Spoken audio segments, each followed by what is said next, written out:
Републички совет за безбедност на сообраќајот на патиштата. Добар ден на сите. Почитуван министар за внатрешни работи господин Панча Тошковски, почитуван директор на Биро за јавна безбедност магистар Александар Јанев, почитуван председател на Републичкиот совет за безбедност на сообраќајот на патиштата магистар Горан Ангеловски, почитуван декан на Факултетот за безбедност Скопје професор доктор Јончо Ивановски, почитувани представници на Министерството за внатрешни работи, почитувани представници на академската заедница, почитувани представници на Републичкиот совет, почитувани присутни дами и господа. Ви благодарам за присуството на оваа јавна дебата. Почитувани, по повод трагичниот настан во Кочани, ве повикувам да одадеме почит со едноминуто молчање.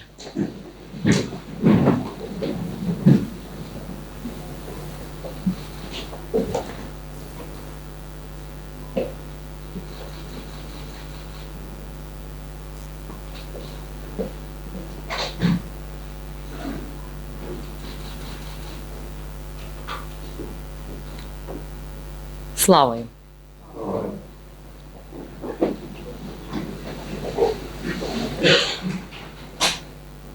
Пролета е период од годината кога има најголема раздвиженост во сообраќајот.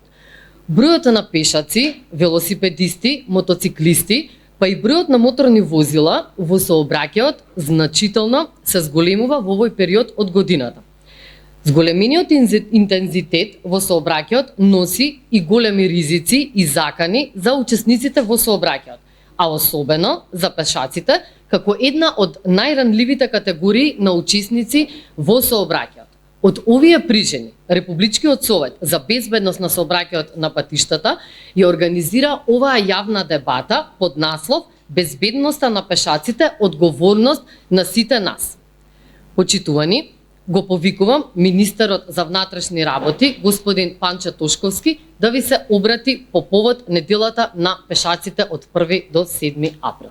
Повелете, министр.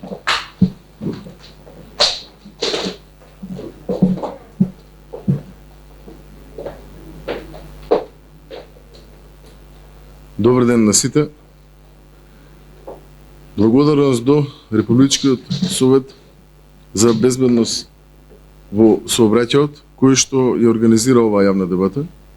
Благодарност до Факултетот за безбедност и до сите професори кои што ќе се вклучат во рамки на оваа дебата. Благодарност до секој еден учесник кој што ќе го даде својот допринос во поткренување на овие прашања кои што се клучни за безбедноста во сообраќајот и генерално за безбедноста на граѓаните во Македонија.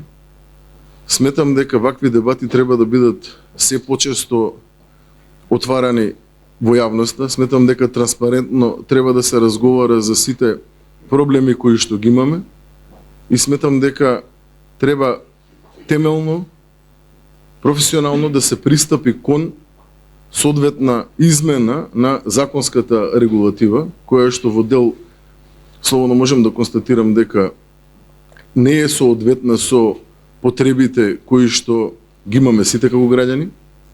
Факт е дека во изминатава година дена имаме негде околу 28, околу 30 жртви на кои што се жртви како последица на сообраќајни незгоди, а при тоа биле учесници во сообраќајот како пешаци, а вкупниот број на жртви кои се настанати како последица на непочитување на сообраќајни правила е негде околу 140 само за последната година.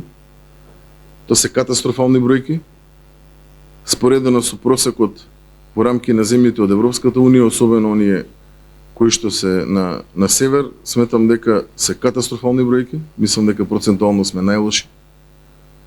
Така да мораме максимално да се посветиме во насока на законска измена, потребна, за да кажеме дека сме ги превзеле сите потребни законски решенија кои што би можеле да доведат во 21 век за подобрување на правилата на игра, кои што ќе ги ставиме на хартија, но уште побитно сметам дека ќе биде нивната примена, контролата при сите оние действија кои што се превземаат на терен и секако правното процесирање во рамки на прекршочните комисии, во рамки на судовите и во рамки на оние институционални органи, да кажеме, каде што на секој еден македонски граѓанин треба да му биде јасно дека тој кој што не се придржува на прописите ќе треба да сноси одговорност. Зошто? Заради тоа што човековиот живот нема цена, заради тоа што ако во нешто можеме сите да се согласиме како општество, тоа е дека животот на нашите граѓани, особено животот на нашите деца, ни е најбитен.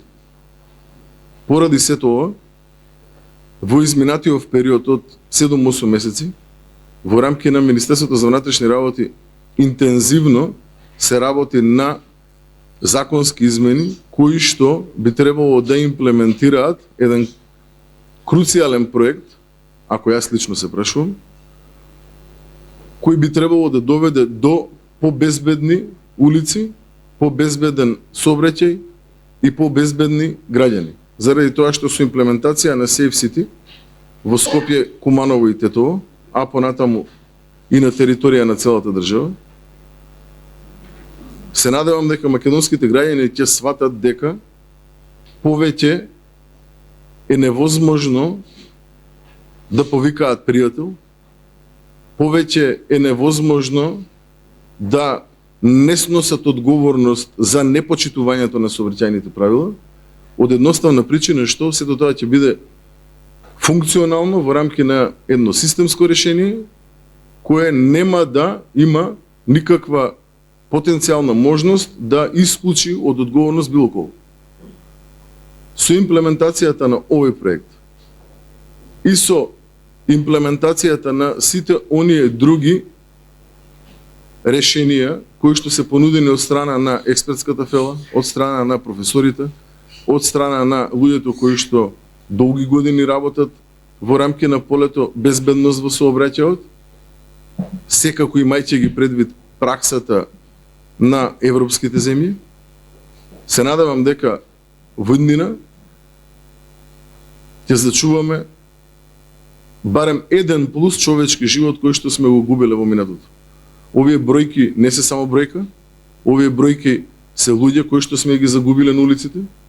Јас не верувам дека во 2001 сме имале толку многу загубени човечки животи во рамки на оној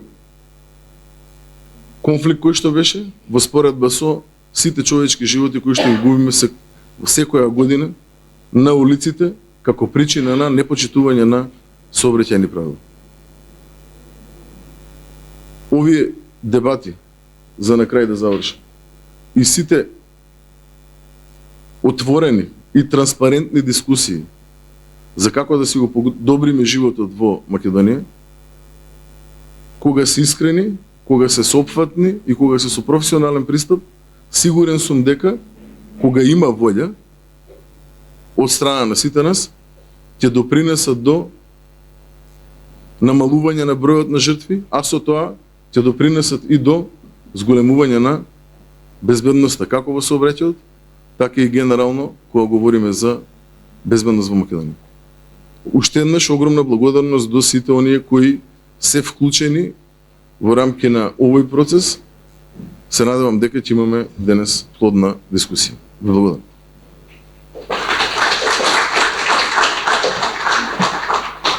Ви благодарам, министер Тошковски. Почитувани, го повикувам председателот на Републичкиот совет за безбедност на сообраќајот на патиштата Горан Ангеловски да ви се обрати.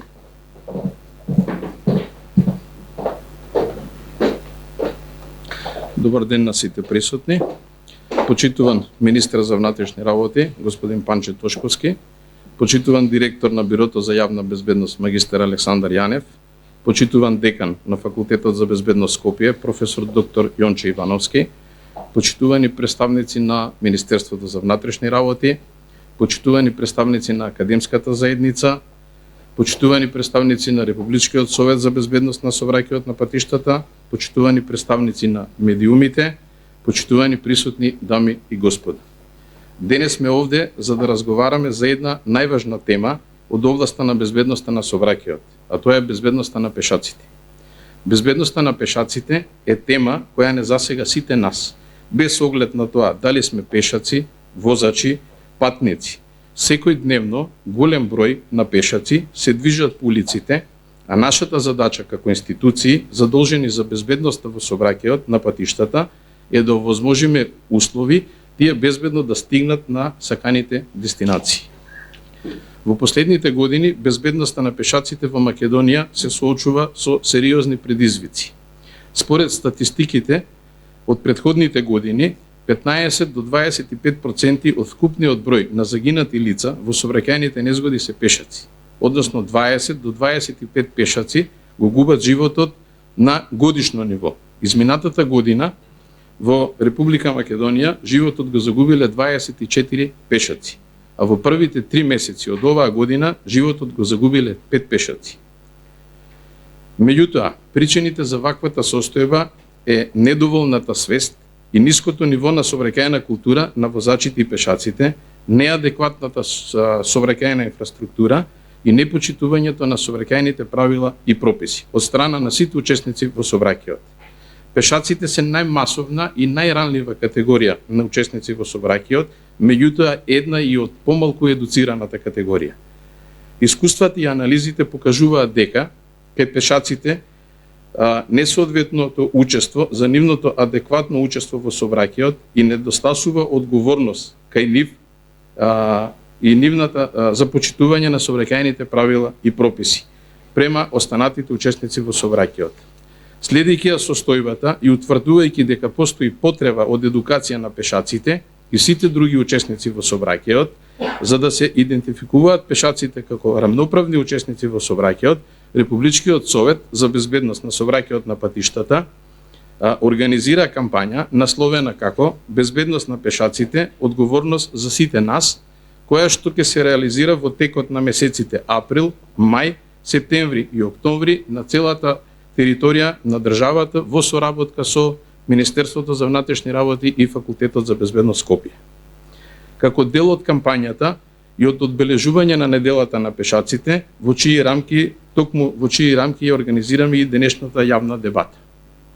Републичкиот совет за безбедност на сообраќајот на патиштата смета дека со вашето присуство на оваа јавна дебата и размена на искуствата ќе придонесе за унапредување на безбедноста на сообраќајот преку креирање на современи политики и зголемување на безбедноста на пешаците.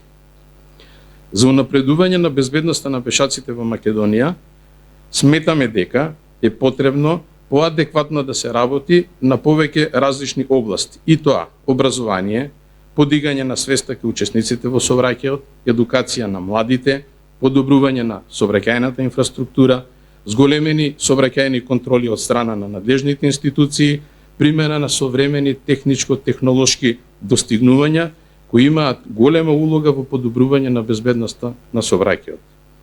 Личната одговорност, свест и совест, сообраќајната култура и толеранција и доследно почитување на сообраќајните правила и прописи од страна на сите учесници во сообраќајот е единствениот начин да се намали бројот на сообраќајни незгоди со загинати лица.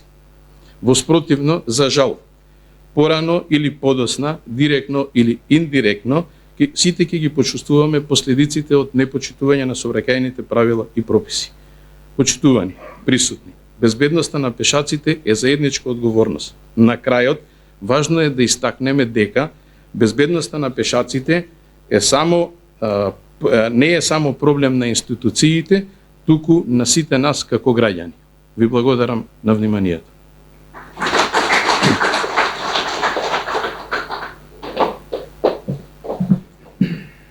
Ви благодарам, председателе Ангеловски. Сега го повикувам деканот на Факултетот за безбедност Скопје, професор доктор Јонче Ивановски, да се обрати по повод неделата на пешаците. Повелете. Ви благодарам. Добар ден и од мене. Почитуван министер за внатрешни работи, господин Панче Тошковски, почитуван директор на Бирото за јавна безбедност, магистар Александар Јанев, почитуван председател на Републичкиот совет за безбедност на сообраќајот на патиштата, магистар Горан Ангелевски, почитувани професори, колеги, истражувачи, студенти почитувани представници на медиумите и гости. Дозволете ми направо да го изразам задоволството што Факултетот за безбедност од Скопје е дел од ова значајна трибина посветена на безбедноста на пешаците во сообраќајот.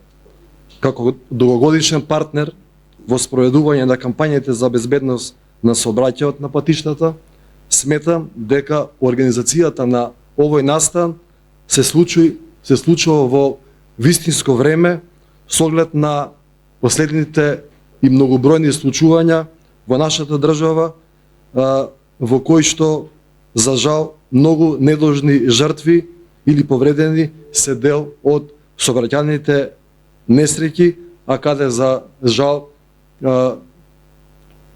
имам голем број на пешаци кои што страдаат од овие сообраќајни незгоди, а тоа секако имаше големо и силно влијание во пошироката јавност, што секако и е за очекување, особено кога гледаме дека многу недолжни пешаци завршуваат трагично. Од клучно значење на денешната дебата да ги истакнеме добрите практики кои може да се имплементираат со цел намалување на бројот на загинати и на повредени пешаци во сообраќајот и подигање на свеста за одговорно учество во сообраќајот. Како декан на Факултетот за безбедност, чувствувам одговорност не само да анализираме оваа тема од академски аспект, туку и да ги нагласиме чекорите што сите ние како општество треба да ги преземеме за да ја зголемиме безбедноста на оваа целна и чувствителна група во сообраќајот. Пешаците, како најранлива категорија на учесници во сообраќајот, е одговорност на сите нас. И затоа заслужува посебно внимание од повеќе аспекти, бидејќи секој од нас, без разлика на улогата која што ја има во сообраќајот, е пешак во одреден момент. Одговорноста е еден од битните сегменти при управување со безбедноста во сообраќајот, а без одговорност не може да се постигне целта, доколку не постои ефикасен систем на действување на сите нивоа. За крај, дозволете ми да истакнам дека само со почитување на правилата, подобрување на инфраструктурата и подигање на јавната свест, можеме да го намалиме бројот на несреќи и да создадеме побезбедна околина за сите учесници во сообраќајот. Ви благодарам.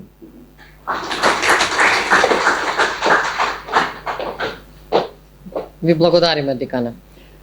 Почитувани, ве повикувам да го погледнеме краткото видео на Републички совет од областа за безбедноста на пешаците. Црно-бел, со бели линии. Ако нема пешачки премин, некоја кола да помине и човекот да го згази, затоа се измислени пешачките премини. Пешаците да можат да поминат. Ако нема пешачки премин, не можат луѓето да поминат. Пешачки премин е зебра, за да луѓето поминуваат. Да поминуваат пешаците. Кај што поминуваат луѓето. Со бели линии и црни линии. Може би ти крај прозорот стоиш, може би талкаш. Правилните навики и сообраќајната култура се стекнуваат од мали нозе.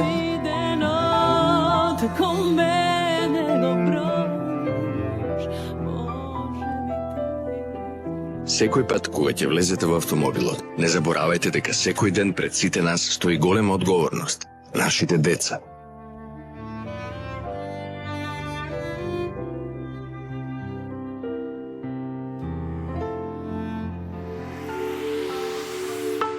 Републички совет за безбедност на сообраќајот на патиштата.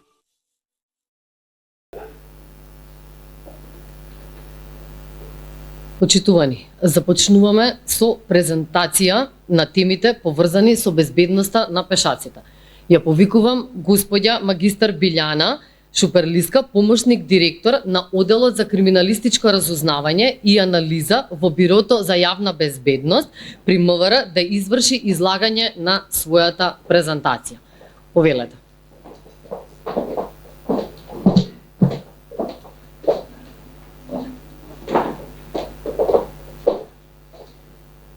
Добар ден на сите. Почитуван министер за внатрешни работи, почитуван директор на Бирото за јавна безбедност, почитуван председател на Републичкиот совет за безбедност на сообраќајот на патишта. Најчесто во есенските и зимските месеци се настрадани учесници во сообраќајни незгоди заради временските услови кои во тој период се неповолни, односно имаме дожд, магла, и видливоста во тој период е намалена, денот е пократок, па поради тоа, како совет во однос на едукација на пешаците би било во овој период од годината да бидат видливи, односно да носат светла облека, флуоресцентни делови од облеката, батерии во зоните кај што се движат надвор од урбаната средина, за да може возачите и другите учесници во сообраќајот полесно да ги забележуваат. Во однос на идејните решенија, во однос на безбедноста на пешаците во сообраќајот, се препорачува користење на технологии за безбедност, како што се смарт семафори и камери. На крајот од анализата на состојбите за сообраќајните незгоди каде учествуваат пешаци, можеме да заклучиме дека сите учесници во сообраќајот треба да бидат внимателни, без разлика во која улога учествуваат во сообраќајот, треба да ги почитуваат правилата во сообраќајот, затоа што тие можат да спасат животи. Потребно е да се подобрат урбанистичките решенија и едукацијата е клуч за намалување на прекршоците. Безбедни пешаци значи безбеден град. Почитувајте ги правилата, секој чекор е важен. Благодарам на вниманието.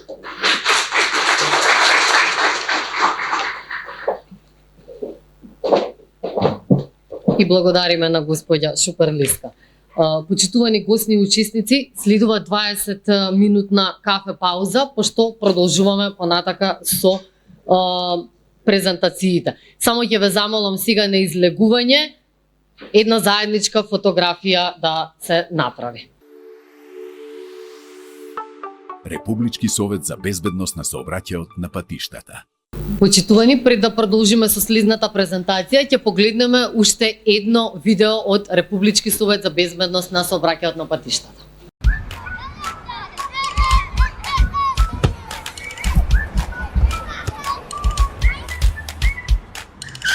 Не. Улицата секогаш се поминува на обележан пешачки премин.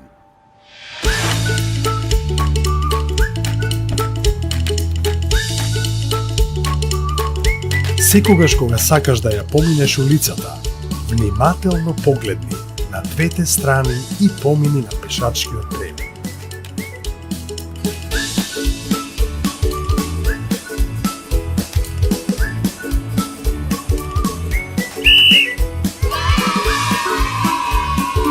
Републички совет за безбедност на сообраќајот на патиштата. Вози одговорно. Во моментов го поканувам професор доктор Зоран Јошевски од Технички факултет, но воедно и член на Републичкиот совет, да изврши излагање на својата презентација. Повелете. Молам.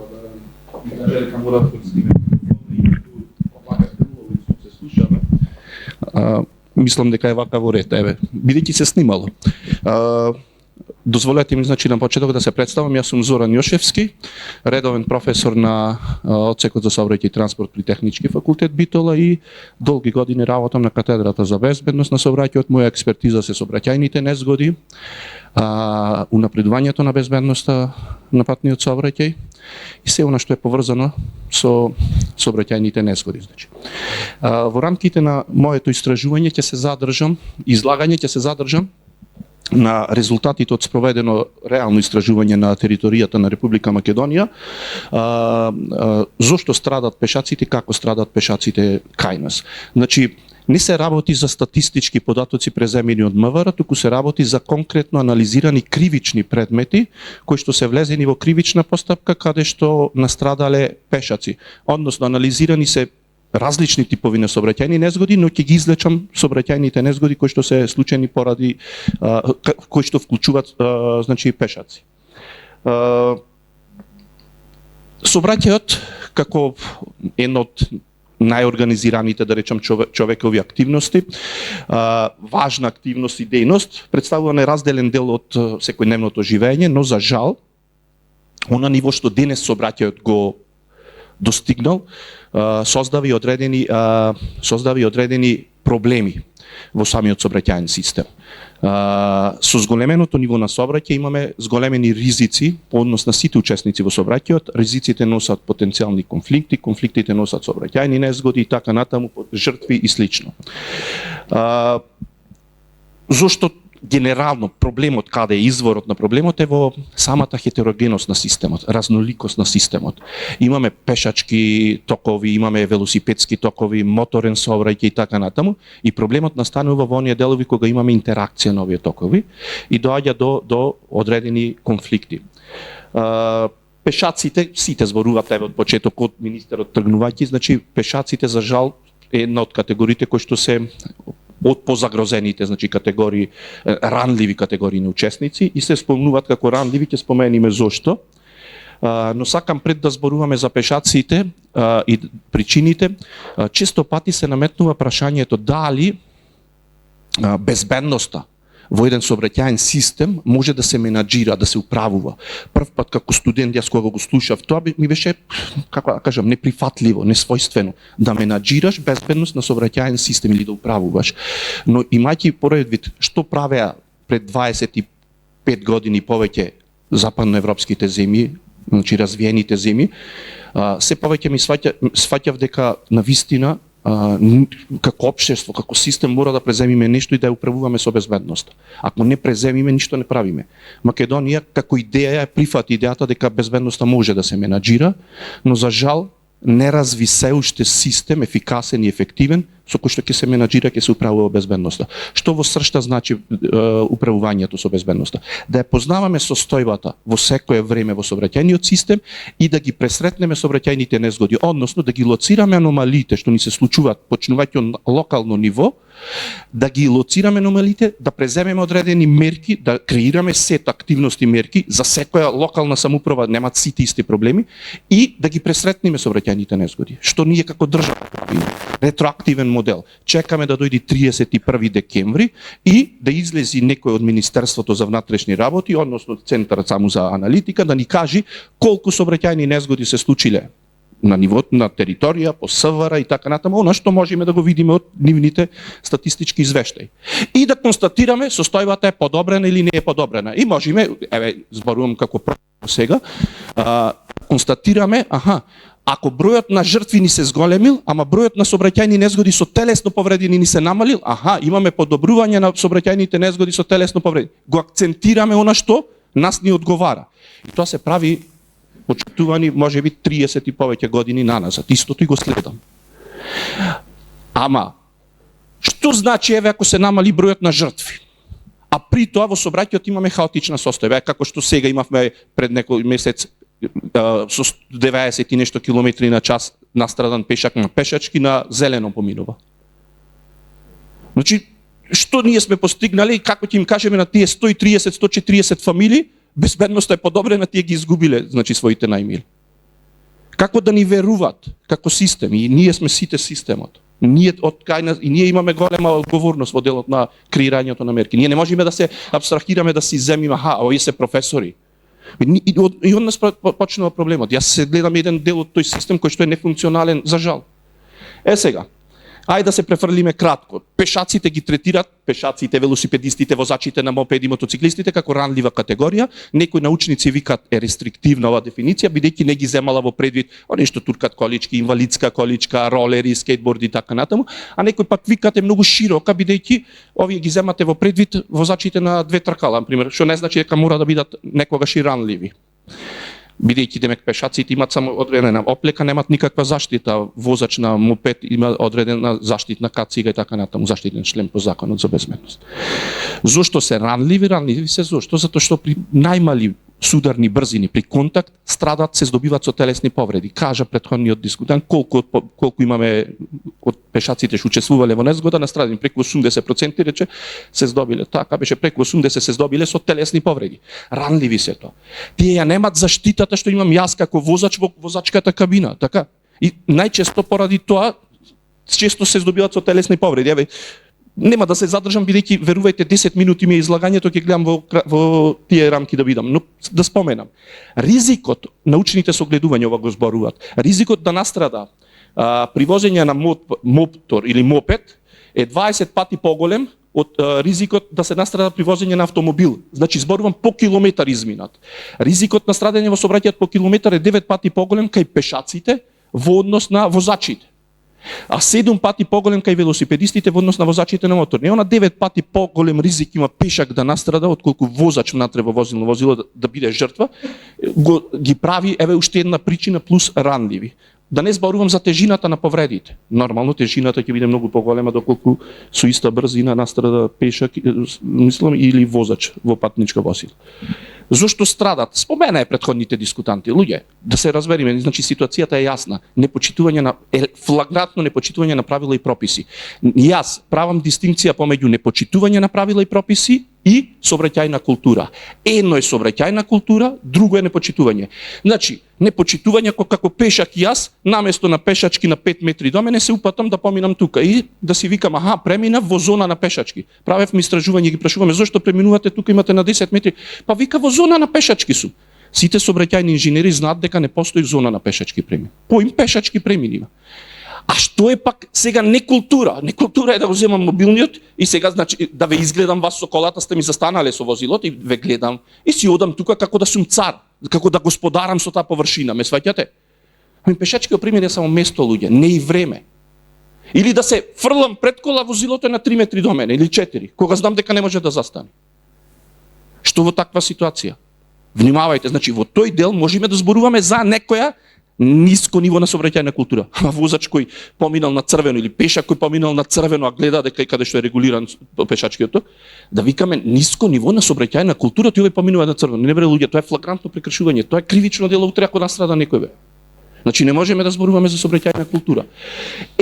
Пешаците, некој спомена, од излагачите. Пешаците представуваат како да кажам, најслободната категорија на учесници. Не сакам да речам неедуцирани. Најслаба, значи, учесници кои што толку се однесуваат во сообраќајниот систем слободно, што мислат дека за нив ЗБСП, Законот за безбедност на сообраќајот на патиштата, не важи.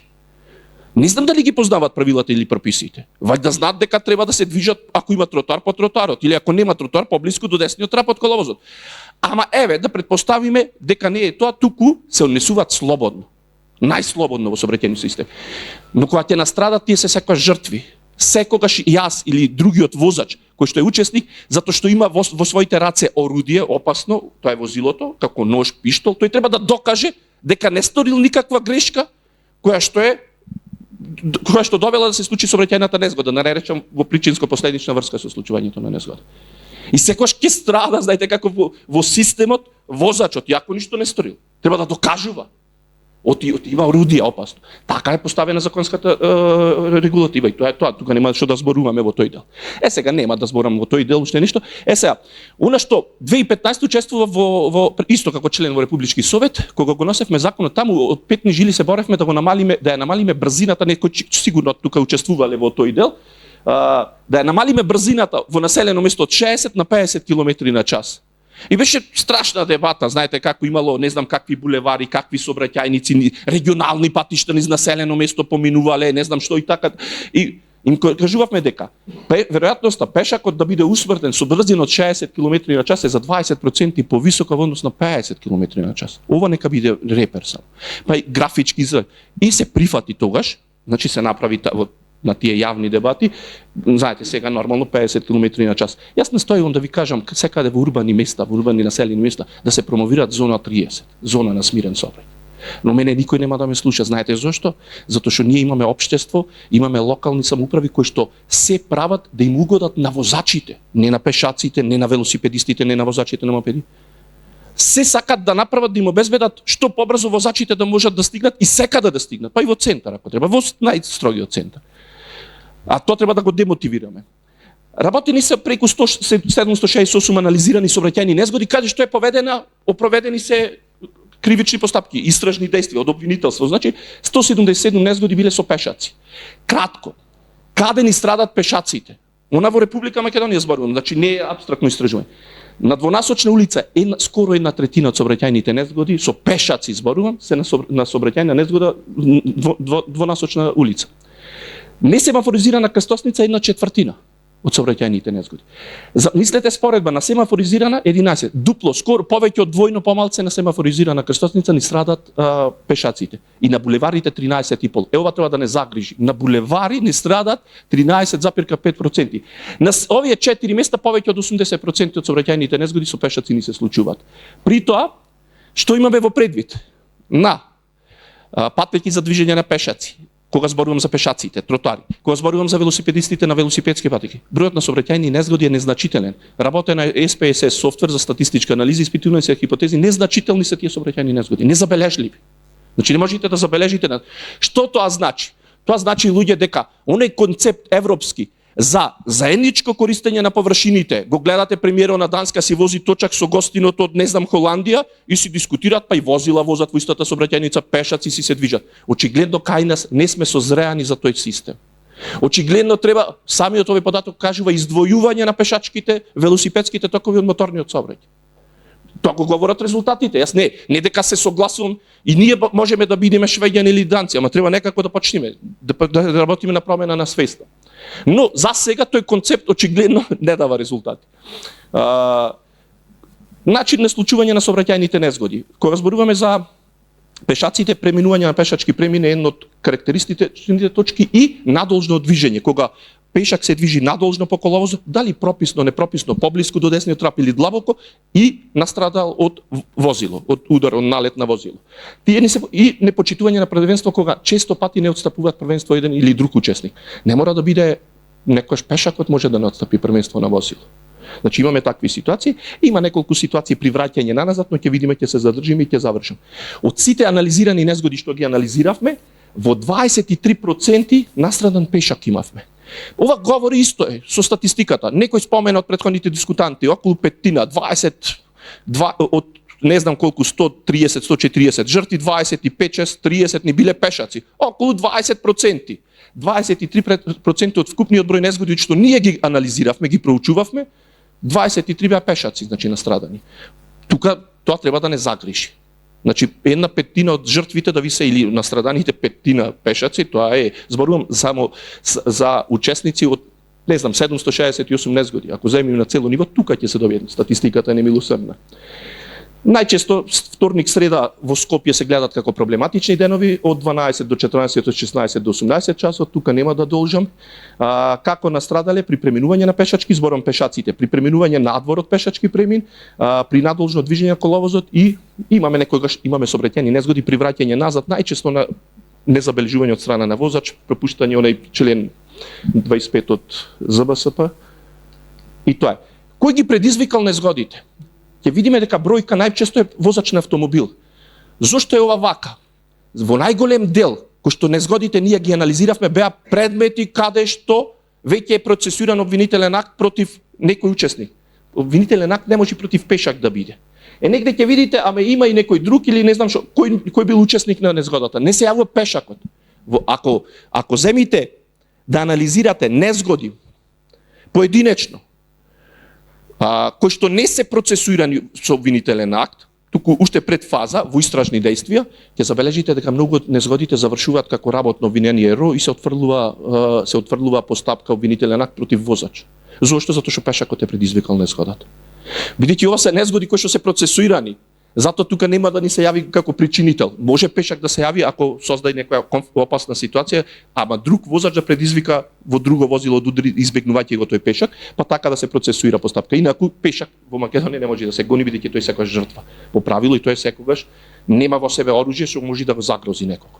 А може да загрози со самото што се однесува непрописно. Пример, претрчува преку коловоз возачот за да го избегне, оди во лева лента и удира во друго возило. Имаме такви ситуации.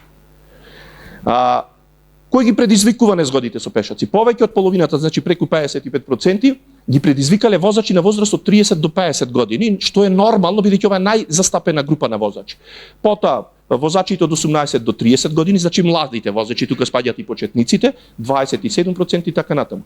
Во 6,2% оние возачи што предизвикале сообраќајна незгода со пешак биле под дејство алкохол од 0,5 и повеќе. Имало возачи од 2,8% од возачите што предизвикале незгода, од овие обсервирани незгоди, 1,5 промили нагор имале алкохол во крвта. Што од кривично правен аспект значи веќе незгода со евентуално умисла, каде што делото е 5 нагоре години. Затворска казна. Кој ни страдал од децата сега? Исто направивме дистинкција. Од 6 до 14 години најмногу страдат децата, во 22% од случаите, понатаму од 15 до 18, 6,2% и од 0 до 5, 5,1. Замислете, дали можете да сватите дете од 3 години учествува во сообраќајна незгода, самостојно се вклучува на улица. Пред неколку дена работев сообраќајна незгода на булевар Партизански одреди, дете од 3,5 години. Тоа знаете што прави? Патка, оди вака. И настрада во сообраќајна незгода. Ма каков пешачки, не можете ви од дете да барате. И гледате се како доаѓате во каков конфликт. Возачот возел во моментот, затоа што е работена, ви кажувам реална незгода, со 36-37 км на час, со таа брзина гудира. И знаете што е? Одговара по член 19 став 3 од ЗБСП, возачот е секогаш крив кога ќе има дете, што јас не се согласувам. Оти детето не можело да одговара. Абе не може детето, неговиот родител треба да одговара. Тоа е веќе не грижа за своето дете.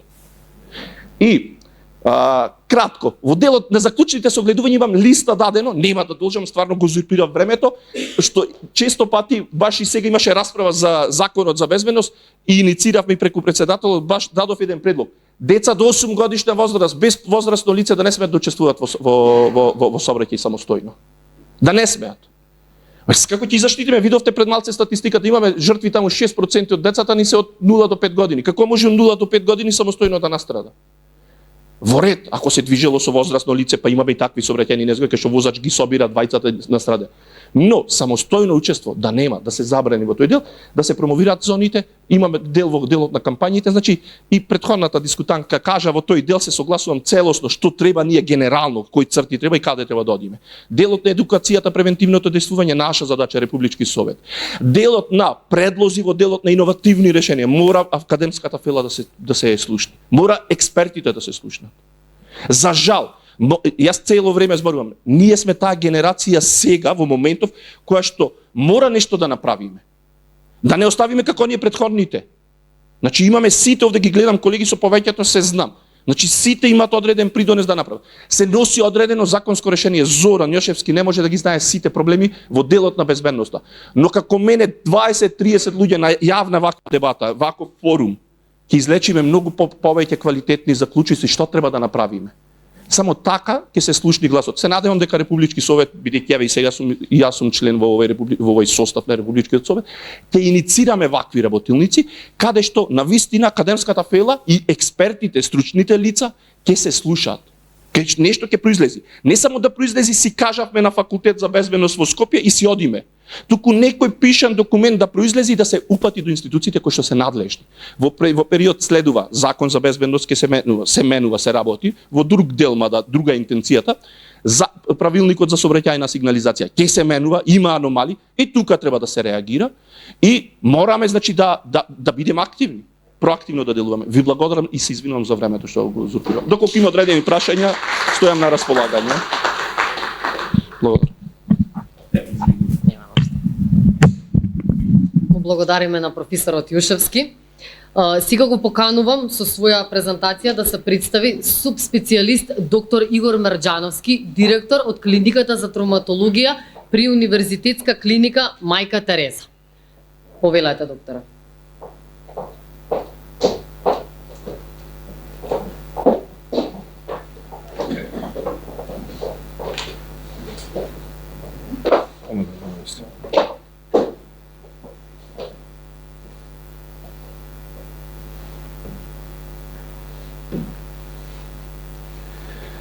Добар ден на сите, јас сум доктор Мерџановски. Ќе благодарам на убавата презентација која што имавме од професорот. Измеѓу медицинските работи и професорот што кажа има многу блискост и близина. Знаеме дека сообраќајните незгоди представуваат несакани и неочекувани настани, што се случуваат на патиштата при учество на возила, пешаци и други учесници во сообраќајот. Тие може да резултираат со материјална штета, повреди или во најтешки случаи со човечки жртви. Причините за сообраќајните незгоди може да бидат различни, вклучувајќи човечки фактори, непочитување на сообраќајните правила, невнимателно возење, возење под дејство на алкохол или други, технички дефекти на возилата, неполни временски услови или инфраструктури. За да се намали број на сообраќајните незгоди, од клучно значење е почитувањето на сообраќајните прописи, одржувањето на возилата во добра состојба, како и примена на модерни безбедносни технологии и инфраструктурни подобрувања. Сакам да се заблагодарам до магистар Горан Ангеловски, председател на Републичкиот совет за безбедност на сообраќајот и патиштата, и дозволете ми да изразам длабока благодарност за вашата посветеност и ангажман во напредување на безбедноста и редот во нашата земја. Вашиот труд и лидерство се работи од исклучително значење за заштита на граѓаните и одржувањето на јавниот ред и мир. И благодариме на вашата посветеност, професионалност и заложба за постојано подобрување на безбедностите стандарди. Вашите напори не остануваат незабележани и представуваат голема поддршка за сите граѓани. Како бивши припадник на Министерството за внатрешни работи, како лекар во специјалната единица ЕБАРА, а сега како шеф на травматологија, ќе направиме една мала дигресија, која што мислам дека ќе биде од голема помош, а најголема помош затоа што оваа презентација е правена повеќе за можеби вашите студенти кои што ги учите, па во текот на и вашето предавање и излагање, дел од овие работи ќе им бидат во голема корист, за да знаат можеби во одредени начини и од вашето согледување на сообраќајните незгоди, како е дојдена колата, како е и каде е удрен пешакот, да знаат како да ја пружат првата помош која што е круцијална и најбитна за спасување на пешаците. Сообраќајните несреќи представуваат значителен јавно-здравствен проблем со висок процент на морбидитет и морталитет кај пешаците. Травмите кај пешаците може да бидат полисистемски, вклучувајќи ортопедски, невролошки, васкуларни, висцерални повреди. Ова презентација детално ги обработува причините, типовите на повредите, механизмот на нивно ново настанување и принципите на итна медицинска интервенција. Само на кое треба да стиснам, извини, ако може да ми помогнеш. Причини за настанување на повредите: кинетиката на ударот и механиката на повредите, брзината на ударот. Колку е поголема кинетиката, толку е поголема силината на повредите. Знаеме дека при брзини над 50 км на час морталитетот кај пешаците значително се зголемува. Аголот е битен висината на ударот. Децата, затоа што се со помала висина, обично добиваат повреди во главата, додека возрастните имаат поголем ризик од повредите на долните екстремитети во пределот на карлицата и на кичмата. Патофизиологијата на ударот, директен удар во меките ткива, доведува до контузии, хематоми, додека високоенергетските удари предизвикуваат скршеници, дислокации и повреди на ткивата кои што на мускулите и на останатите органи. Социомедицинските фактори: алкохолна или наркотична интоксикација кај пешакот или возачот ја намалува свесноста и времето на реакцијата. Старосната возраста, во старите лица има намалена брзина на рефлекси, помала коскена густина и поголема веројатност за скршеници, особено околу колковите. Намалена видливост, пешаците во темна облека, кога е врнежливо, знаете се, да не ви кажувам на вас, имаат 60% поголем ризик за несреќа во услови на ношното возење.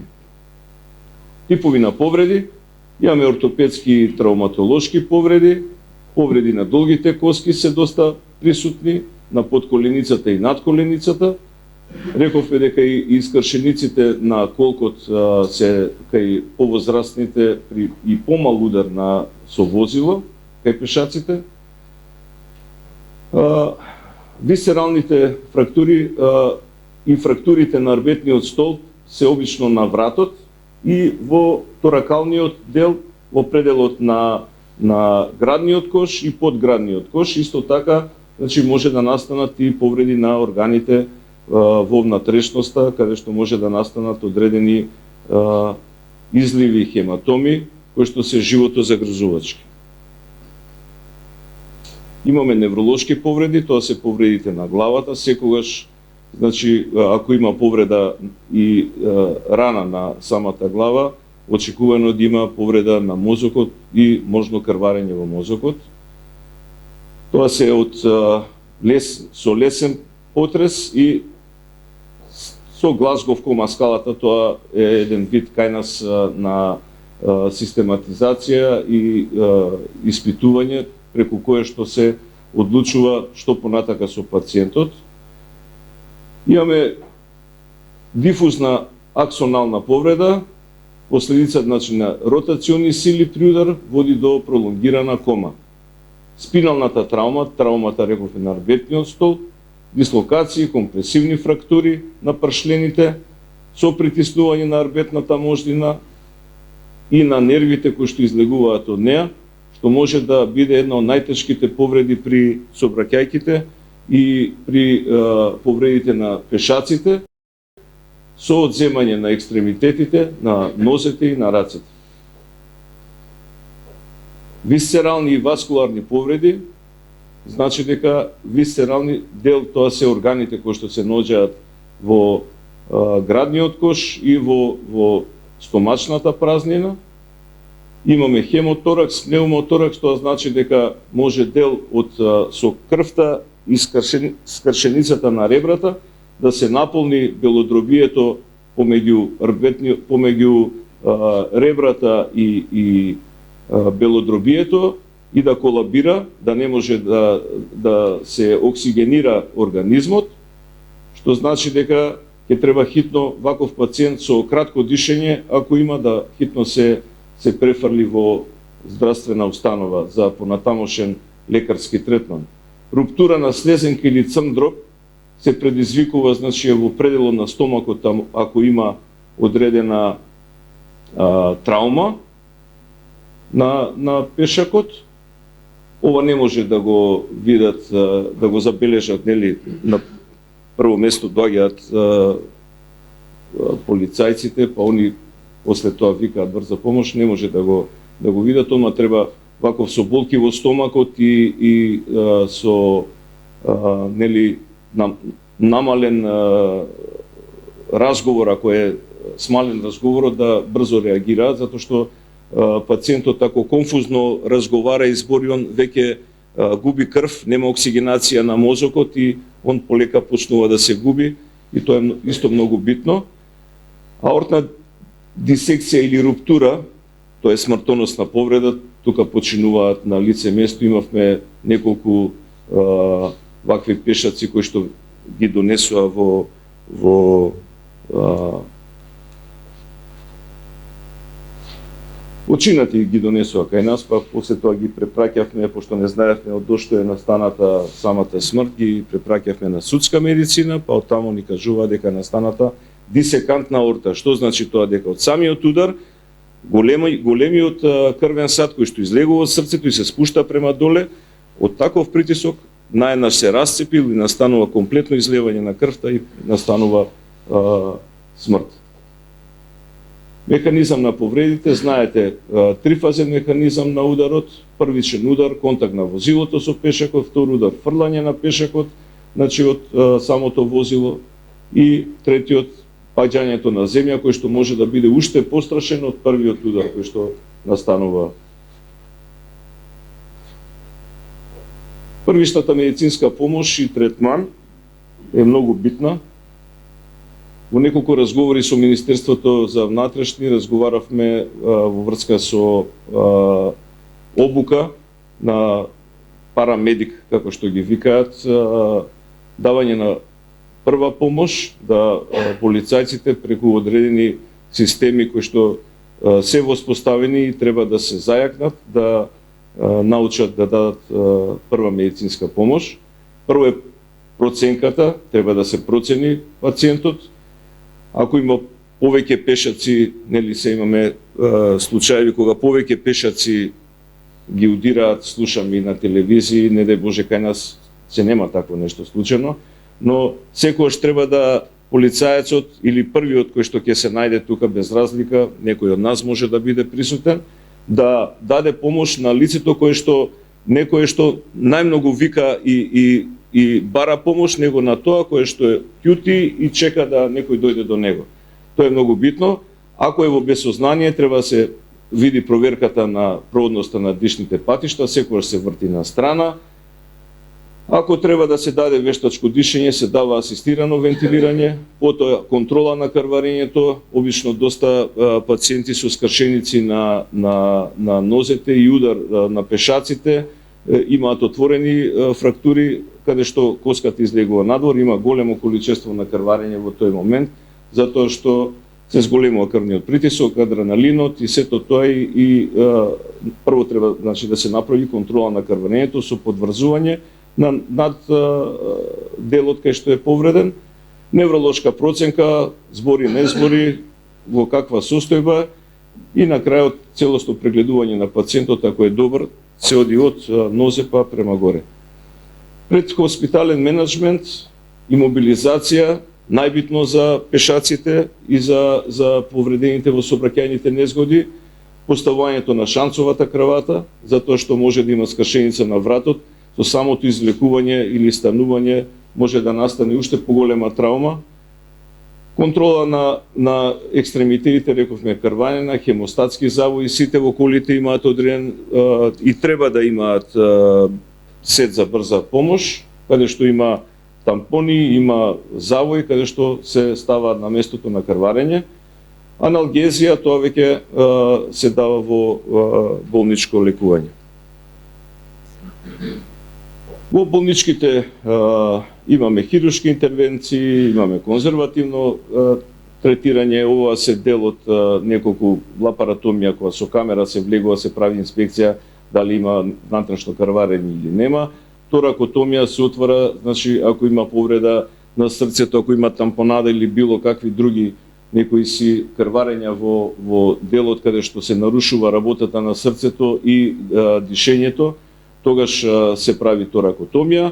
Неврохируршката интервенција, кога има крварење во мозокот, каде што се притиска мозокот од самата крв која што е излејана, обично во пределот на темпоралниот дел од страна настанува, тука е многу блиска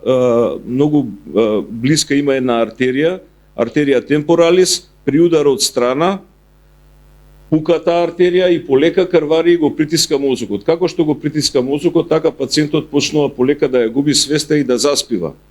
Кај децата доста имаме такви повреди, така да ако се примети таква работа, треба подхитно да се донеси, тога се прави, значи, ова неврохируршка интервенција, декомпресија, се отвара малце на местото и каде што крвта се евакуира надвор.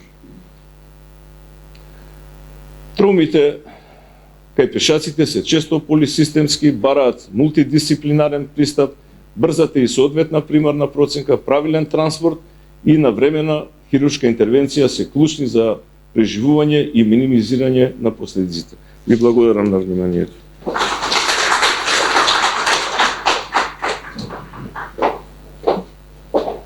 Ви благодариме, доктор Марџановски, за вашата исцрпна презентација, која што се надевам дека на нас ние многу од корис и нешто ќе научиме.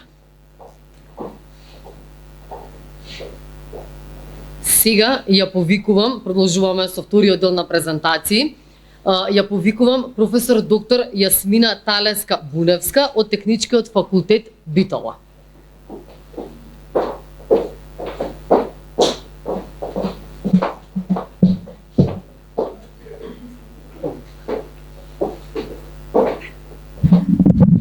Благодарам. На почеток да се представам, професор доктор Јасмина Буневска-Талевска, редовен професор на Технички факултет Битола на одсекот за сообраќај и транспорт. И сакам да се заблагодарам на председателот на Републичкиот совет за поканата да учествувам на оваа трибина. И навистина ми е драго што во неколкуто од обраќањата и вашето и на министерот и на професорот претходно слушнавме колку е потребно да се вложува во сообраќајната инфраструктура и во подобрувањето на сообраќајната инфраструктура, а не досега само од еден аспект да се наблюдува безбедноста во сообраќајот. Односно, многу ми е драго што за прв пат после долго време, после десетина години откако овој нов, веќе не е нов, овој концепт на планирање на одржливата урбана мобилност почнува да се развива и кај нас во Македонија, да слушнам дека ќе започне да се интегрира безбедноста во урбаната мобилност. Тоа е така заради тоа што мобилноста на граѓаните мораме да веќе да ја наблюдуваме од различни аспекти и од аспект на хуманата урбанизација, односно урбаниот развој, сообраќајот и безбедноста и здравието и животната средина. Никако не смееме да седиме со скрстени раце, односно мораме да ги менуваме трендовите токму од тие причини. Затоа што се случува, скоро се случува во градовите, 2/3 од сообраќајните незгоди се случуваат во градовите, 1/3 од тие сообраќајни незгоди се со фатални последици и податокот дека слушнавме 40% од сообраќајните незгоди се случуваат во градовите ни дава јасно до знаење дека веќе мораме да ги менуваме трендовите, односно оваа позната и така наречена пирамида на одржлива урбана мобилност да ја промениме. Време е зборот сообраќај да го замениме со зборот мобилност, односно ако забележите на врвот кај пешакот има најмалку простор. Потребно е оваа така наречена пирамида на урбана мобилност да ја завртиме и најголем простор да дадеме на пешакот. Целокупното планирање кое што во иднина ќе се случува, затоа што овој нов пристап на планирање подразбира партиципативност, значи да слушнеме она што и претходните говорници кажаа што има да каже фелата, што има да каже јавноста, значи од она традиционално планирање да преминеме на еден нов пристап на паметно планирање со вклучување, со партиципација на голем број на учесници и секако со интеграција на мерки. Овој пристап на планирање на одржливата мобилност значи дефинирање на вин-вин или така наречени специфични мерки кои во многу краток период даваат резултати. Не сакав, меѓутоа морам вака да ја започнам презентацијата со неколку фотографии, затоа што за да ги менуваме трендовите мора да сме свесни на реалноста и на она што ни се случува, а ни се случува навистина намалена безбедност, голем сообраќаен метеж и загуби на време поради неколку основни чинители. Тоа е поради големиот број на возила, нашите општини се автоцентрични, поради недостатокот на простор за движење на пешаците, забележувате узурпирани пешачки површини, узурпирани тротоари, една навистина непријатна урбана околина. Истото се случува и во наследниот приказ, забележуваме една непријатна и узурпирана урбана околина, лош пешачки пристап, намалена нормално е да биде намалена безбедноста на пешаците. Овие фотографии не се од странство. Овие фотографии се од Скопје и од Битола. И претходно и на видеото видовме како изгледа пешачки премин, што значи поминување на пешачки премин, меѓутоа кога вие го немате, кога тој е неодбележан, тогаш се поставуваат низа на други прашања. Каде е планирањето и каде е квалитетот на сигнализацијата и на инфраструктурата. Покрај оваа постојна состојба која повикува да се менуваат трендовите и пристапот на планирање, во последните, можам да кажам, 6 години постојано се вршат истражувања на јавното мислење и секогаш кога ќе направиме одредени истражувања и кога ќе ги запрашаме граѓаните за задоволството од моменталната состојба на сообраќајниот систем, нивните одговори се дека има непочитување на сообраќајните прописи, ниска сообраќајна култура, меѓутоа голем проблем граѓаните гледаат и во паркирањето, дури приблизно 60% од граѓаните сметаат дека узурпацијата на површините наменети за пешаци од паркираните возила се една од причините заради ваквата состојба на сообраќајниот систем. 40% подеднакво отпаѓа на неизградената пешачка и велосипедска инфраструктура. Дали се задоволни од условите за пешачење? Повторно, граѓаните велат дека паркираните возила на тротоарите и лошата состојба на тротоарите со дури 60% незадоволство е она што треба да се подобри во нашите општини, треба да се подобри во плановите на нашите локални самоуправи за да се издигнат граѓаните на едно ниво на повисок ранг. Исто така во јавноста во еден изминат период кога започнаа да се имплементираат, да се работи на промената на свеста и на потребата да се изработуваат вакви планови за одржлива урбана мобилност, почна да се раѓа некое мислење дека граѓаните не сакаат пешачка зона, затварање на централните градски подрачја. Го направивме и тоа истражување, го испитавме јавното мислење на околу 300 случајно избрани минувачи, испитаници во Битола, Куманово и во Охрид, и дури 77% од граѓаните поддржуваат смирување на сообраќајот, поддржуваат затварање на централните градски подрачја, односно поддржуваат потполно или делумно исклучување на возилата од централните градски подрачја, што е спротивно на размислувањата кои до неодамна, до пред 5-6 години владееја кај нас. И сега сакам ова што го имаме како моментална состојба на улиците, како мислење на јавност, само да видиме дека имаме ние насоки како треба да продолжиме, а тоа се Белата книга за транспорт, посебно урбаната агенда и целта 11 која што вели дека нашите општини треба да ги направиме и треба да бидат одржливи, безбедни и резилиентни. Ги имаме познатите лаборатории, европски лаборатории кои што пак ги диктираат насоките за изработка на овие планови за одржлива урбана мобилност. На национално ниво ја имаме националната транспортна стратегија, донесена во 2018 година. Имаме низа на проекти, низа на европски проекти во рамките на кои секогаш скоро постојано се врши определено подигнување и подготовка на оние кои што ги носат одлуките. Во случајот го имаме белиот документ кој што е усвоен од Комисијата за транспорт и врски и екологија во Собранието на Република Македонија, во кој што се поставени основите како треба да се започне со ваквото паметно планирање на урбаната мобилност и проектирање на урбаната мобилност во градовите. Само ќе се задржам на неколкуте цели на националната транспортна стратегија како документ кој што треба да го и мора да го следиме, а тоа е воведувањето на општата цел 3, воведување на зелена мобилност и логистика, фокусирана на еколошки ефикасен транспорт. Посебно овде ќе ја спомнам посебната цел 3.2 која што пак прокламира пренамена на превозните средства, односно да ги оставиме возилата, да започнеме со користење на јавен превоз, пешачење и велосипедски сообраќај.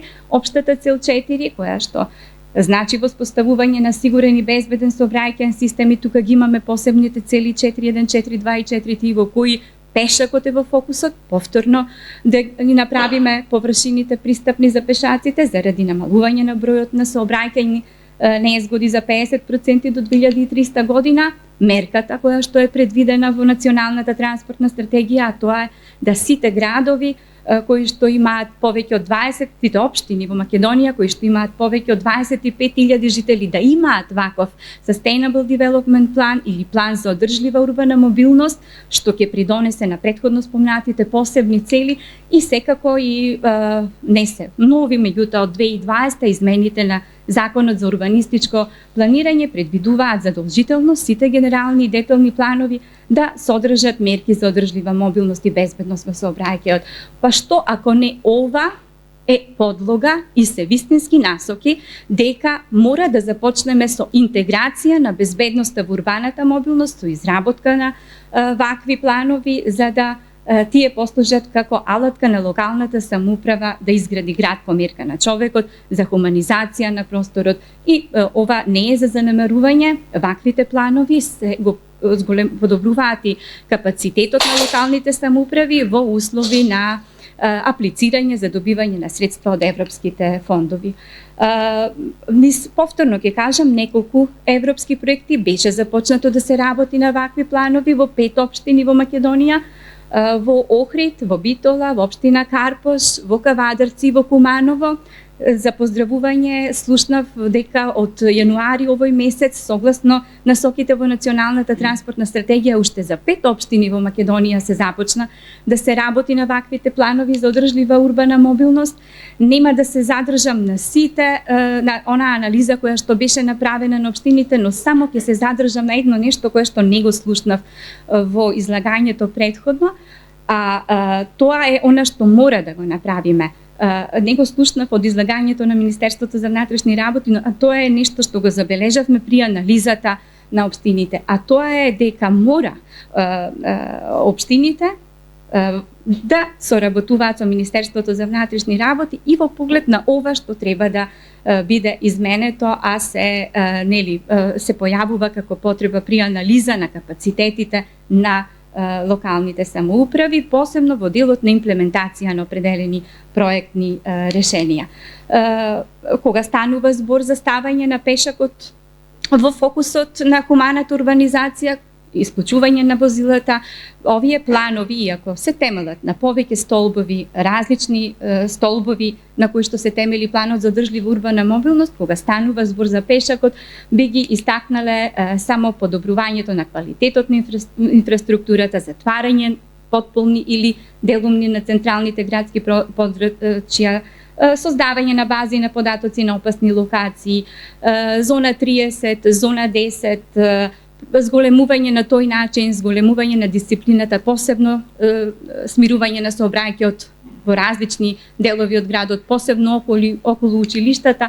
На тој начин, еве, и ова е една, како било во 2009-та, како, нели, овој простор како изгледал во 2009 година, како може да изгледа доколку се започне со ваквата трансформација на просторот за неколку години. И намерно е, еве, овој распон ставен 2009-2014 година, овој приказ, за да и тоа го скренеме кај нашите носители на одлуки како потреба веднаш да се започне со промените, бидејќи ова е еден навистина долгорочен процес. Понатаму ќе прикажам неколку фотографии во контекст на сето ова што го кажавме и сакам, ова е начин подигнување на свеста кај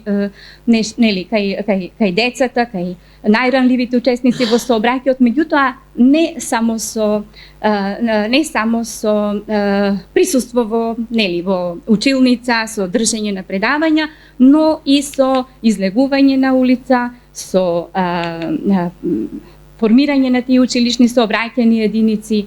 Ова беше периодот 2018-2019, кога председател на Републичкиот совет беше Стојче Стаменковски, и сега сакам да му се заблагодарам затоа што го препозна, во тој момент ја препозна креативноста на Општинскиот совет за безбедност на сообраќајот во Битола и поддршката која што ја даде во тој период Републичкиот совет за безбедност навистина вроди со подигнување на свеста кај децата и кај учениците во општинските училишта во Битола, и ден денес кога ќе слушнете го посочуваат тој период. Тоа значи дека, и верувам председателе, дека и вие во идниот период како Републички совет ќе ја препознаете и ќе ја поддржите креативноста на општинските совети на секаде низ Македонија. Дури и студентите ги вклучивме преку студентска сообраќајна единица. Представа беше режирана, односно продуцирана за учениците. Навистина еден период кој што, и драго ми е што и министерот спомна дека ќе се следат во идниот период европските искуства, бидејќи ваквиот пристап на работа со подигнување на свеста преку кампања, но и со подигнување на свеста што инфраструктурните промени значат, доведоа до тоа да една од кампањите на Општинскиот совет за безбедност на сообраќајот на Битола биде награден со прва награда од Европската комисија, од Директоратот за безбедност и мобилност во 2018-2019, и оваа интеграција на мерки подигнување на свеста, со инфраструктурни промени, со подобрување на инфраструктурата, а низ овие планови во кои што планови за урбана мобилност, во кои што ќе биде интегрирана безбедноста, се она што јас лично низ моето долгогодишно истражување сметам дека во навистина поголем процент од ова што досега сме го овозможиле ќе помогнат за подобрување на безбедноста и за мобилноста на пешаците. Значи, плановите за урбана мобилност не се нити магично стапче, никако не се пропаганда против автомобилите, тие се само акциони планови кои се темелат на мерки и краткорочни мерки и долгорочни мерки за кои ќе го издигнат човекот, ќе го издигнат граѓанинот, ќе го издигнат детето на ниво на повисок ранг во нашите општини. И затоа со исклучително задоволство ја прифатив поканата да го слушнете ова, меѓутоа и сакам на крај, можеби во дискусијата подоцна, меѓутоа да го поздравам ова и професорот што го кажа како член на Републичкиот совет дека ќе се слуша гласот на академијата и на фелата, па сакам да порачам дека имаме ги имаме основите, ги имаме и лицата кои што можат ова да го направат, меѓутоа да не оставаме, како што впрочем и ни се случува, на хартија. Потребно е лицата кои што ги работат овие планови подоцна да продолжат да следат колку се тие и мерките предвидени во ваквите планови имплементирани во рамките на локалните самоуправи, бидејќи овие се стратешки национални документи, но пред се во интерес на локалната самоуправа. Ви благодарам за вниманието.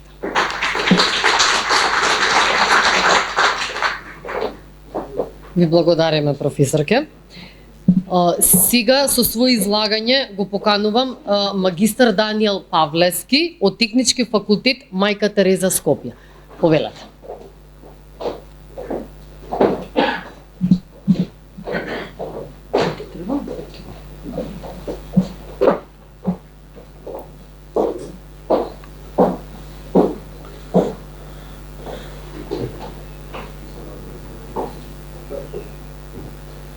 Добар ден на сите. Како што најавија, моето име е Даниел Павлевски, асистент на Факултетот за технички науки при Универзитетот Мајка Тереза во Скопје.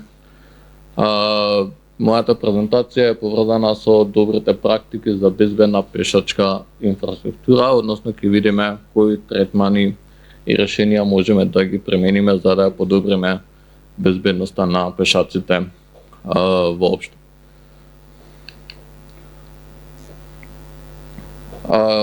Спомнавме дека претходно беше спомнато дека последиците од сообраќајните незгоди представуваат голем проблем кај нас, но тоа е и глобален проблем во светот. Кон крајот на 90-тите години се појавува нова филозофија на размислување за проблемот со безбедноста на патиштата, позната под името пристап на безбеден систем, која е базирана на шведската визија за нула жртви во сообраќајот. Пристапот за безбеден пристап почива на 6 принципи и истиот се состои од 5 елементи. За жал немам доволно време да ги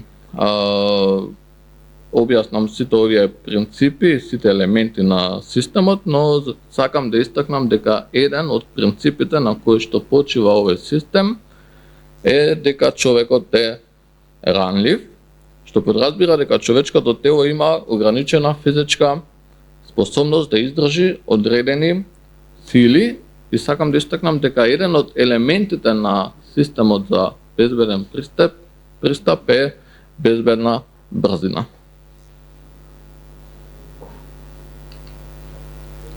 Сега да видиме што е безбедна брзина и како истата е поврзана со принципот дека човекот е ранлив. За безбедна брзина се смета онаа брзина при која веројатноста за смртни повреди е помала од 10%. Имајќи ја предвид ограничената физичка способност на човечкото тело да издржи одредени сили. Од диаграмот на Светската здравствена организација може да се забележи дека безбедна брзина на судар помеѓу возил и пешак е 30 км на час. При удар на возило во пешак со оваа брзина, кај еден од 10 пешаци се може да се очекува смртен исход. Но дали некогаш сте се запрашале како би требало да изгледа човекот за да преживее брзини поголеми од 30 км на час? Ја користам оваа прилика да ве запознаам со Грахам, единствениот човек дизајниран да преживее на патиштата.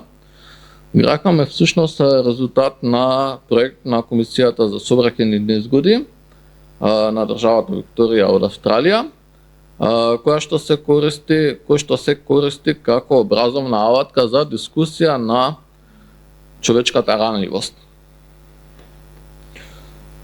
Ке се сложите со мене дека е подобро да ги прилагодиме патиштата на човечките способности и ограничувања, отколку да изгледаме како Грахам. Но ајде да видиме што можеме да направиме за пешачките премини да бидат побезбедни за пешаците.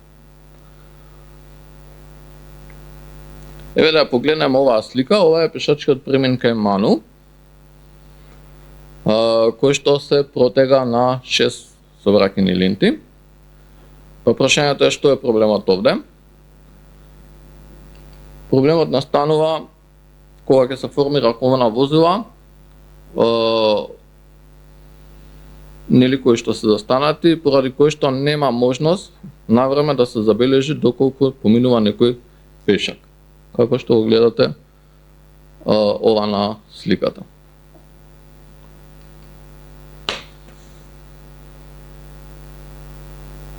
А што би било решението? Решението би било да се воведе пешачки остров, како што е прикажано на овој, како што е веќе предвидено за овој пешачки премин. И инаку примената на овие пешачки острови треба да биде задолжителна за улици со 4 сообраќајни ленти и повеќе. Во продолжение ќе видиме неколку мерки за контрола на брзината во зона на пешачки премин. Пешачките острови исто така може да се применат и за контрола на брзината во зона на пешачки премин, доколку истите се обликуваат со геометриски елементи кои што не дозволуваат движење со брзина поголема од 30 км на час. Овде имаме добар пример за комбинација на пешачки премин со автобуски стојалишта.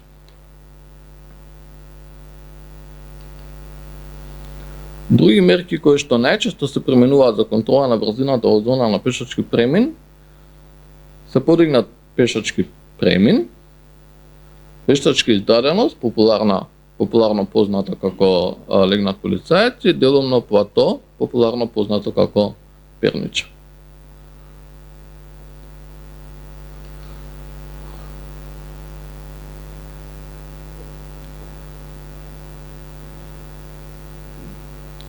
Со цел подобра проценка и согледување на сообраќајната ситуација за безбедно поминување на коловозот, особено на втората половина од улицата, може да се применуваат поместени пешачки премини, како што е прикажано на сликата.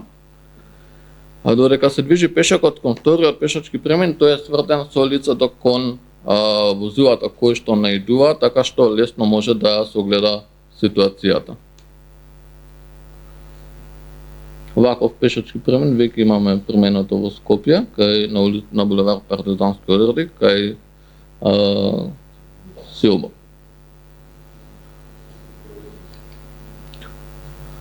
Но ајде да ги погледнеме и овие слики. Што е заедничко за сите овие слики? Заедничко за сите овие три слики е тоа што е нарушена прегледноста во зона на пешачки премин.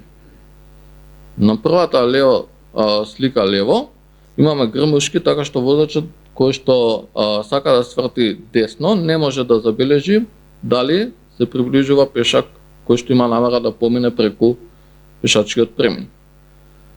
Иста ситуација имаме и на втората слика, со таа разлика што овде имаме зимзелени дрва во средишниот појас, а најлоша ситуација имаме на десната слика, каде што непосредно пред самиот пешачки премин се наоѓа контејнер кој што ја нарушува прегледноста за тоа дали некој пешак сака да ја помине улицата.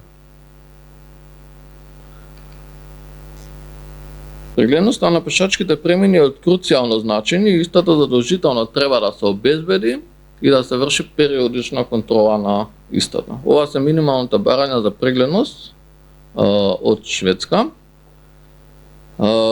Можете да видите дека за брзина од 50 км на час прегледноста треба да изнесува најмалку 54 метри, што не е случај со примерите кои што ги видовме пред малку.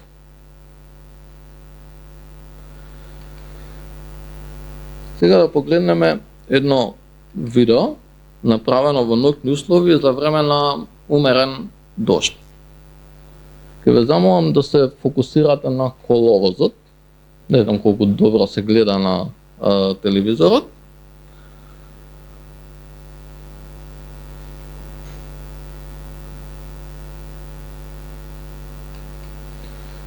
Прашањето е колку пешачки премини видовте? Предпоставувам еден.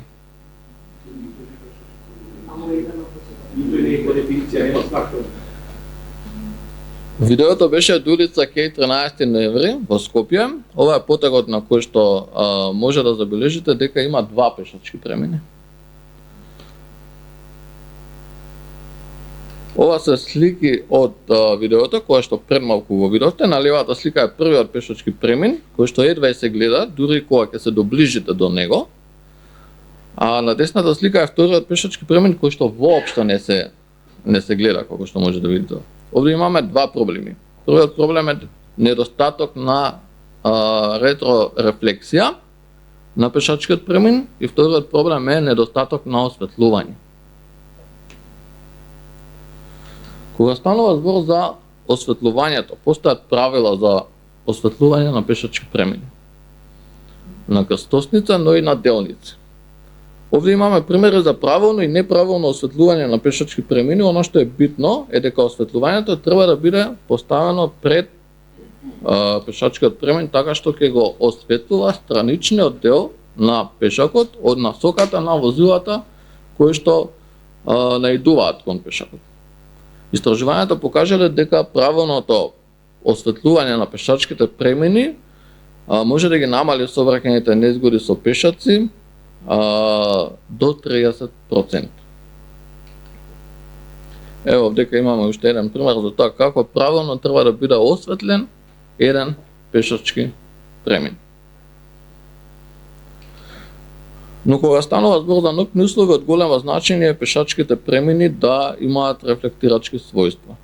Ова треба да бидат минималните барања за коефициентот на ретрорефлексија при суви и влажни услови, што не е случај со примерите кои што ги видовме пред малку. На горната слика може да видите која е разликата помеѓу различните коефициенти на ретрорефлексија. Втората и третата слика се од иста локација, со таа разлика што првата е направена при суви услови, а втората е направена при влажни услови. Може да забележите дека левиот дел од пешачкиот премин, кој што има понизок коефициент на ретрорефлексија, воопшто не се гледа при влажни услови. Слична ситуација имаме и со сообраќајните знаци во ноќни услови. Знакот за обележан пешачки премин по правило треба да биде со минимум класа на ретрорефлексија 2. На оваа слика, која што сега ќе ја видите, имате прикажани знаци стоп со различни класи на ретрорефлексија. При дневни услови може да забележите дека сите се гледаат. Но гледајте што се случува при ноќни услови со истите тие знаци. Оние знаци кои што не се гледаат, тоа се оние кои што се со класа 1. А согласно нашиот правилник, знаците кои што се поставуваат во населено место треба да бидат минимум со класа 1. Оние кои што најмногу рефлектираат, тоа се знаците со класа на ретрорефлексија 3. Дополнително во некои зими се применува и жолто-зелена подлога, како на сликите, која што има ретрорефлексија од класа 3.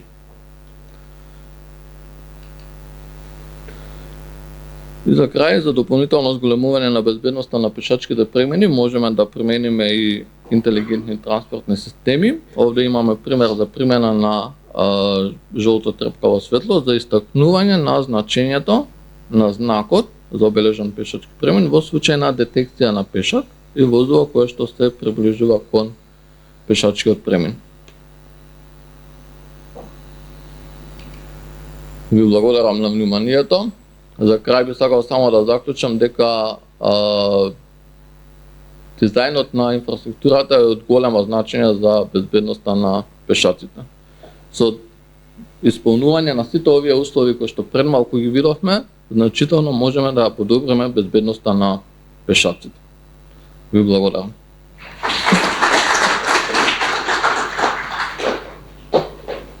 Му благодариме на господинот Павлески.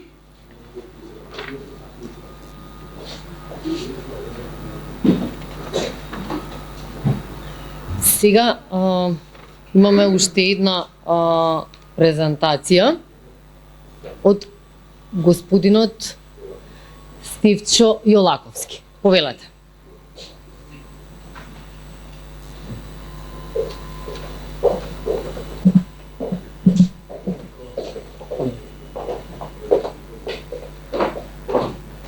Благодарам, добар ден на сите. Јас сум Стевчо Јолаковски од Факултетот за безбедност. Почитуван председател на Републичкиот совет за безбедност на сообраќајот на патиштата, господин Гоran Ангеловски. Почитуван декан на Факултетот за безбедност, господин Јонче Ивановски. Почитувани професори, почитувани присутни.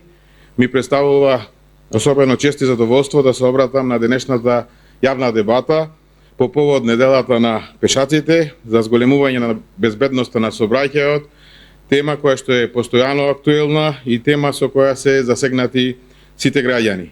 Денешната презентација која што ја подготвивме заедно со професорот Никола Дујовски е со наслов Значењето на едукацијата во развојот на политиките за безбедност во сообраќајот.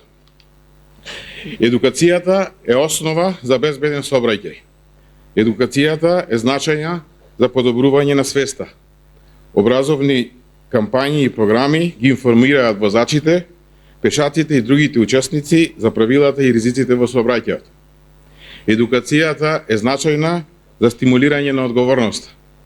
Едукацијата помага во создавање на култура на одговорно однесување во сообраќајот, што може да доведе до намалување на незгодите. Едукацијата е значајна за информирање за нови технологии.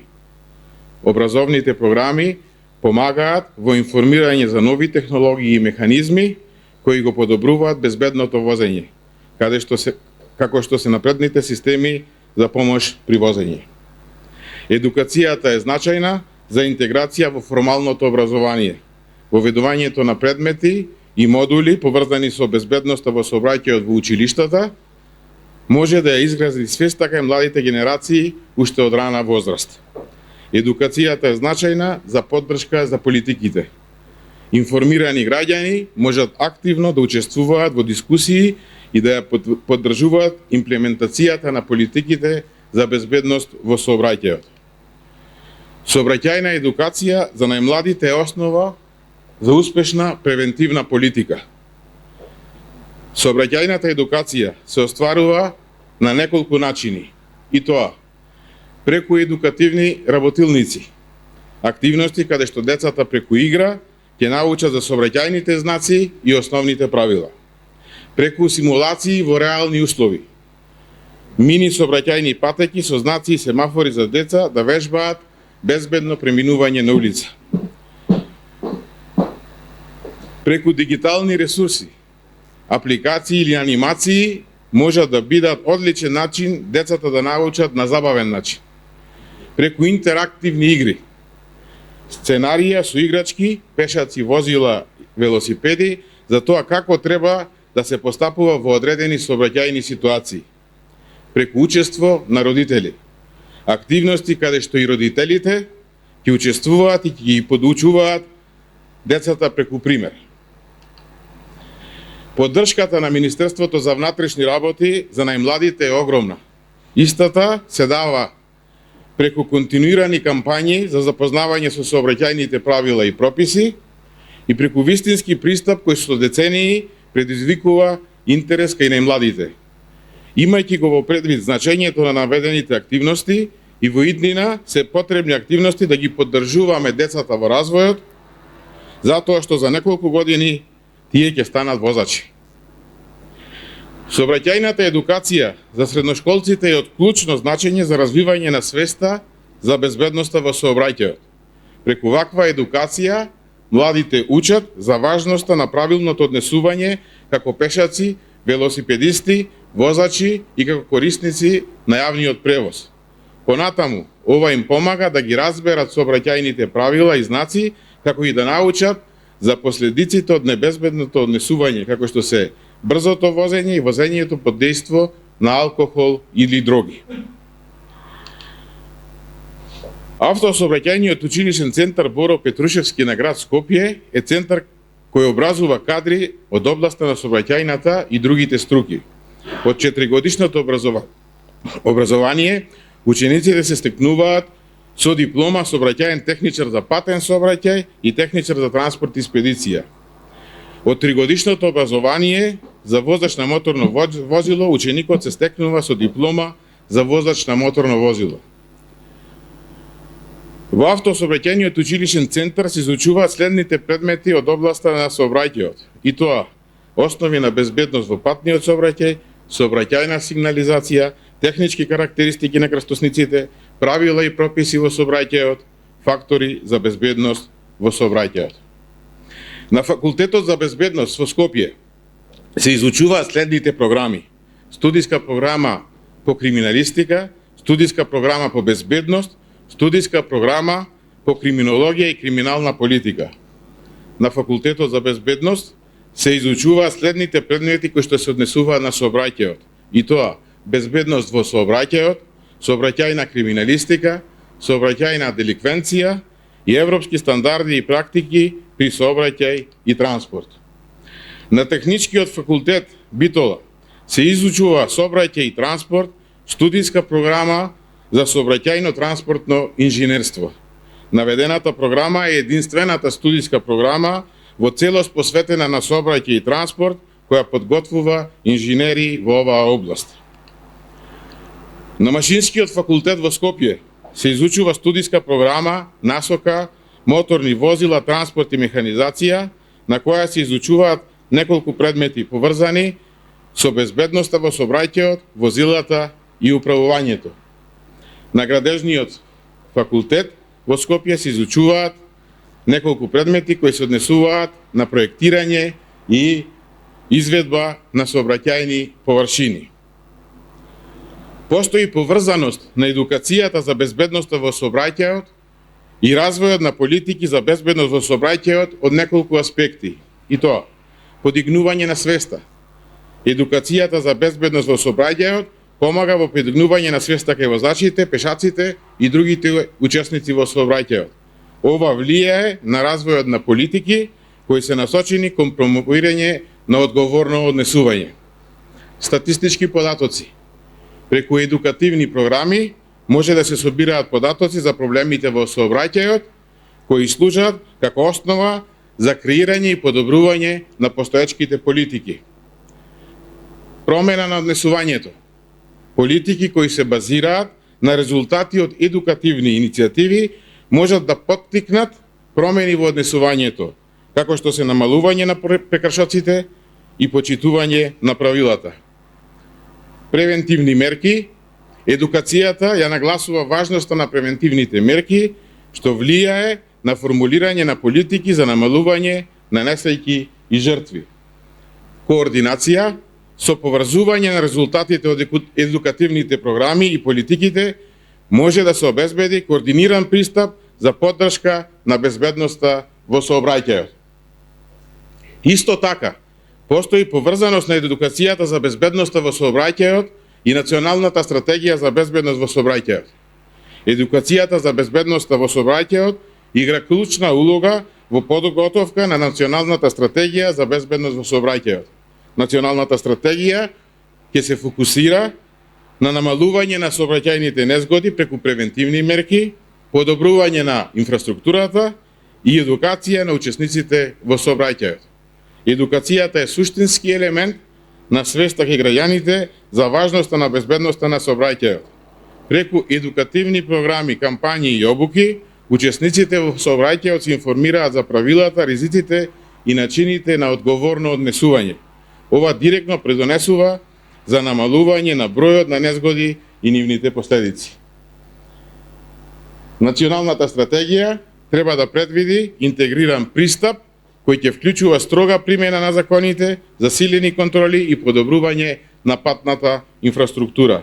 Оваа комбинација е клучна за создавање на одржлив транспортен систем и зголемување на безбедноста на патиштата. Едукацијата е во центарот на вниманието доколку сакаме да постигнеме безбедни патишта и да ги заштитиме животите на учесниците во сообраќајот. На почетокот од ова мое излагање истакнав дека сообраќајната едукација е основа за успешна превентивна политика. Но од податоците што ги изнесов се забележува дека сообраќајната едукација е присутна кај најмладите во основното образование, на повеќе високообразовни установи каде се изучуваат предмети од областа во сообраќајот и во автосообраќајниот училишен центар во Скопје. Во останатите средни училишта во државава воопшто не се изучуваат предмети од областа на сообраќајот или недоволно се изучуваат. И сметам дека тука недостасува алката на образование од областа на сообраќајот, особено што тука се образуваат ученици кои што во многу скоро време треба да станат возачи. Сметам дека е особено важно и во оваа возраст младите во средните училишта да учат за важноста за правилното однесување како пешаци, велосипедисти, возачи, да ги разберат сообраќајните правила и знаци и да ги научат последиците од небезбедно однесување, како што се брзото возење, возењето под дејство на алкохол или други. А со самото образование од областа на сообраќајот кое што ќе го стекнат, полесно ќе ги препознаваат, ќе ги прифаќаат и ќе ги имплементираат позитивните политики кои што Министерството за внатрешни работи ги утврдува и спроведува за зголемување на безбедноста на сообраќајот на патиштата. На слайдот има неколку фотографии од спроведување на кампањата во рамките на неделата на пешаците од претходните години, каде што Факултетот за безбедност и студенти од Факултетот за безбедност земаат активно учество. Ви благодарам на вниманието.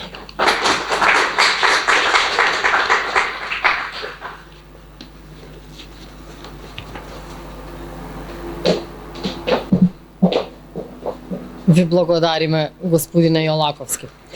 Почитувани присутни, слушнавме и видовме 6 презентации кои на сите нам треба да ни доближат комплексна проблематика на безбедноста во сообраќајот, особено кога се во прашање пешаците. Исто така сакам да ви кажам дека експертите што се задолжени за овие проблематики, како и ние граѓаните да внимаваме како ги поминуваме пешачките премини, каде треба да поминуваме кога се движиме по улицата и сите овие заклучоци експертите ќе ги зумираат и на сите ќе ви бидат пратени по мейл. Предлози решенија за подобрување на состојбата со безбедноста на пешаците во сообраќајот на патиштата.